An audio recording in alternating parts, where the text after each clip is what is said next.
নোয়াখালী চৌমুহনী রাস্তায় বসবাসরত রুহুল আমিনের মেয়ে নাজমা আক্তার প্রেমের সম্পর্ক করে ব্রাহ্মণবাড়িয়ার ছেলে নাসিরনগরের মোহাম্মদ মনিরুল ইসলামের সাথে ১৯ আগস্ট ২০২৪ সালে শরীয়ত মোতাবেক বিয়ে করেন। শুরুতে সংসার ভালো চললেও কিছুদিন আগে মনিরুল নাজমার জমানো ২ লাখ টাকা ও স্বর্ণালংকার নিয়ে নিখোঁজ হয়। বর্তমানে নাজমা মানবেতর জীবনযাপন করছেন। অভিযোগ করার সামর্থ্যও তার নেই। শেষ আশ্রয় হিসেবে তিনি সংবাদ মাধ্যমের মাধ্যমে সকলের সহযোগিতা কামনা করছেন, যাতে প্রতারক মনিরুল ইসলামকে খুঁজে বের করা সম্ভব হয় এবং ভবিষ্যতে কেউ যেন এভাবে প্রতারিত না হতে পারে। আসসালামু আলাইকুম। আমি নাজমা নোয়াখালী চৌমুহনী চৌরাস্তা থেকে বলতেছি।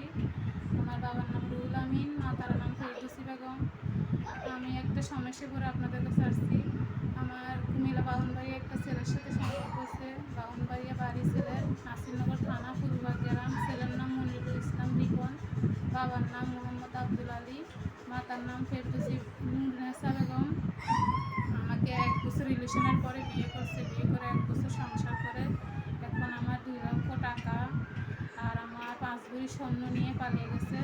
তাই আমি সবার কাছে সুস্থ বিচারের দাবি করতেছি।